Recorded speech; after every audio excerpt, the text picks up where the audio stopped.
Hello, my name is Lynn Nguyen. This is Lynn Nguyen's Budgeting. I am a 31 years old cash budgeter. I currently live at home with my parents and my brother. I do handle a majority of my family's finances, so I budget my paychecks, a portion of my parents' paychecks, and a home help check that we get every 2 weeks. For today's video, I'm going to be stuffing $250 for the 5th week of March. I do apologize if you guys hear a lot of different background noises. I've got the windows open because it's pretty nice out, but it's also really windy, so you might hear some whistling from that. And then our washer is going and it is aggressively washing. And then my brother's got the TV on, so that's kind of loud in the background. He likes to watch this show called Storage Wars, and it's pretty funny. It looks like it's pretty old from just how everybody is dressed and how bad the quality is, but it's pretty funny. They're just going back and forth with each other, and yeah, it gets kind of loud. But yeah, if you guys hear any of that, that's what's going on in the background here. It's going to be a quick video unless I keep talking, but hopefully I will keep it short. I'm going to start with stuffing my envelopes for my weekly spending. These go into my wallet. Actually didn't really spend too much this past week because we've been pretty busy with a lot of my brother's different appointments, so I just didn't really buy any food, and we had a lot of food at home still, so I've just been eating that. Gas still has its $40. I do have over half a tank left, not quite 3/4, so if my dad takes my car, hopefully he doesn't pump. I'll tell him not to do that. Miscellaneous should still have all its money. So, yep, $5 there. And coffee has $5 left. I used $5 to buy some coffee creamer so I can make my coffee at home. And then food has $10, but I'm gonna roll this over. And I should have all my spent money, and I'm also going to roll this over. Yep, so I've got my 25 here, and the reason why I am doing that is because my coworker just came back from maternity leave, and we planned in April to have like a Korean barbecue like luncheon, but that weekend that we planned is my cousin's baby shower. So now that I'm going to that, we had to reschedule, and we're doing it this weekend instead. So I need some extra money to buy all the meats and the side dishes and all of that for the Korean barbecue. I'm not sure if she's going to bring her baby. I told her that was up to her. If she wanted a break, then she does not have to bring him. But if she wanted to bring him, then I will hold him for her so that she can eat and everything. So let's start with food. I also just like holding babies, so I'll probably just end up keeping him most of the time unless he needs to be like changed or something. So food's going to get 25. So 10, 20, and 5, and now it's got 10, 20, 25, 30, 35. So hopefully between these two envelopes I will have enough money to get everything that I need. If I need extra, then I'll just pull from my personal envelope or my personal sinking fund. Spend is also getting 25, 10, 15, 20, 25. And now it's got 10, 20, 30, 35, 40, 45, 50.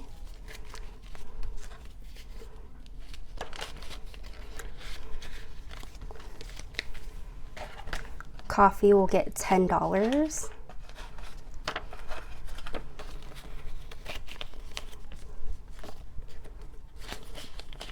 I've got another training for work next week. It's from Tuesday to Friday. I think Friday will be a half day.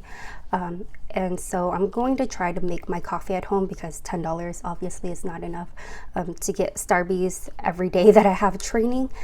So I did buy coffee creamer, so hopefully that will last me through the week. Miscellaneous is getting 5. So 1, 2, 3, 4, 5. I do normally eat out, so I'm not sure if all of this is going to be enough for the Korean barbecue this weekend and then also lunch next weekend. Gas is getting 40, so 20, 40.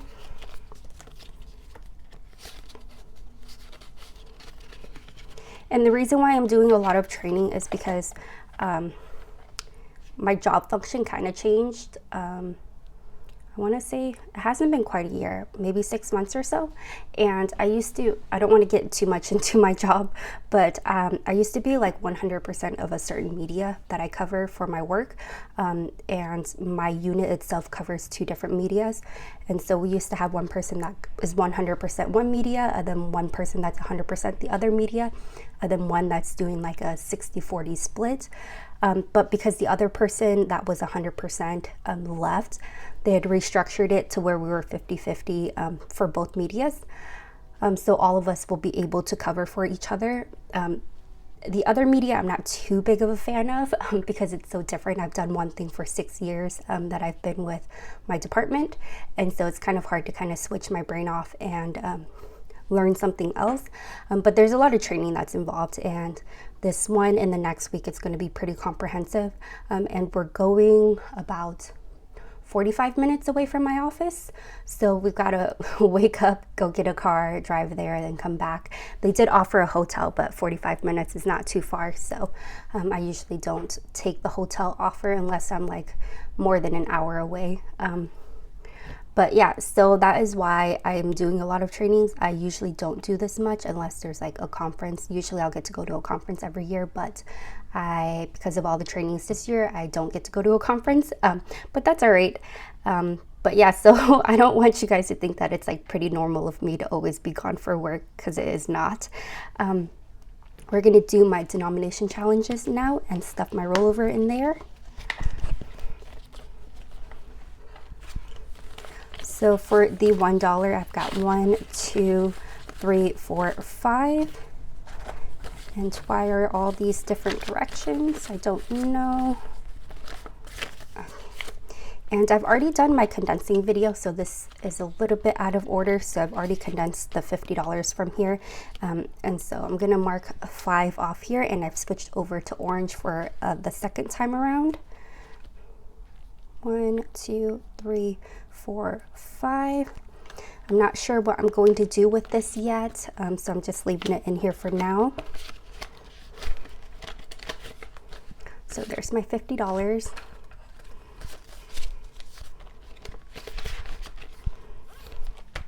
We've got one $5 bill. So this one is still pink because we have not completed it yet.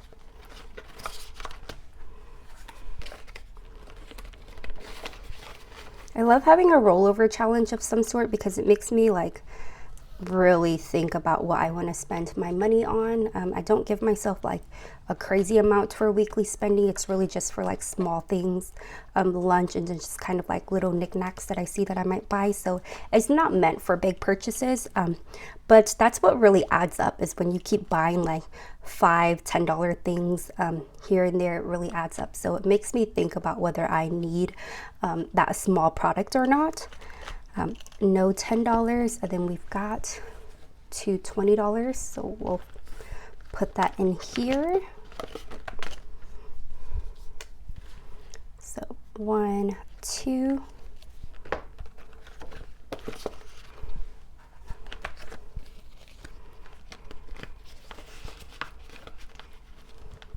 So that is it for this, and then the rest of this is going to go into my savings puns challenges.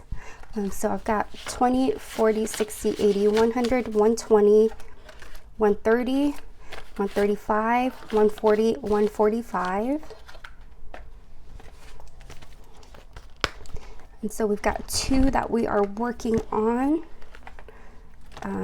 Show me the Mooney, and I need to grab my blue marker here.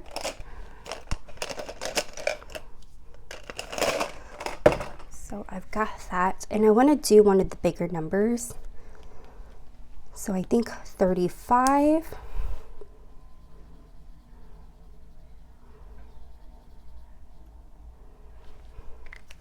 I got a comment in one of my other videos. I don't remember which one it was, but I thought it was a pretty good comment.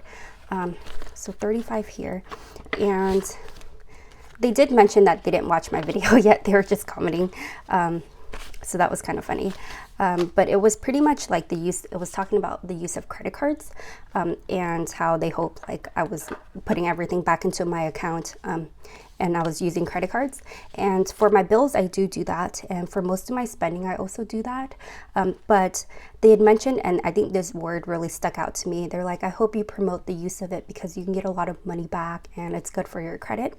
And the reason why I don't like really emphasize that stuff, or like, I guess, quote unquote, promote anything, is because we all have like different challenges, and we're all just at different stages of where, you know, we are at this like financial journey.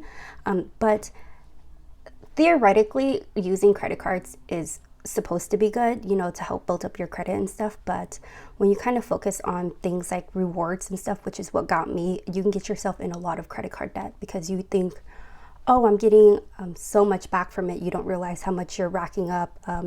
And a lot of people are in credit card debt, so they don't really trust themselves to have a whole bunch of credit cards and to keep using it because it is a pain in the butt. And it's a lot of work to like track all of your spending and to make sure like you're balancing everything out. Because I used to try to maximize all of my rewards, and that is what got me into consumer debt. And next thing you know, I've got like a $3,000 credit card bill. I don't know how I even got there or what I was charging to my card. But like I would make, let's say, like a $200 purchase, and I really wasn't thinking about it being $200. I was thinking, oh, I'm going to get like the max amount of rewards if I charge it to this card.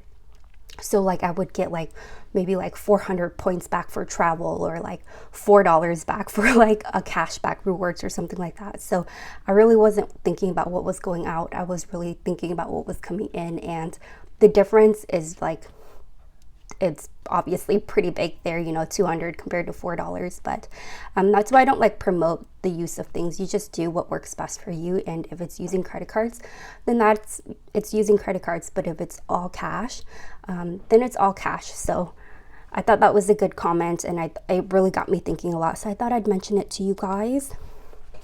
We've got 2 5s left here, so let's do a $10 if we can find one. Oh, right here. So if you guys get a lot of those comments or see a lot of them, don't feel bad if that's not what you're doing, and don't really focus on like the rewards aspect of things too much. I mean, it's nice, obviously it's nice to get like free money or, you know, get things paid for, but that does come with the cost. So, and we've got 20, 40, 60, 80, 100, and we're going to put all of that in my money in the bank challenge. So that should give us a pretty good boost on this. So I will fill in 5 of these piggies. This is one of my larger ones. So all of my challenges, I try not to make them too big. I try not to go over $1,000. I do have the need the dough challenge here. This is my largest one, and I think this equals to $2,000, and each one of the breads is $50. But I try not to make them like large amounts, and I try not to make anything more than $50 because I know I have a hard time stuffing anything more than that. So yeah, that is it for this video. If you guys have made it to the end, I appreciate you guys so much. If you guys haven't subscribed yet, please consider doing so and giving this video a thumbs up. Until next time, bye.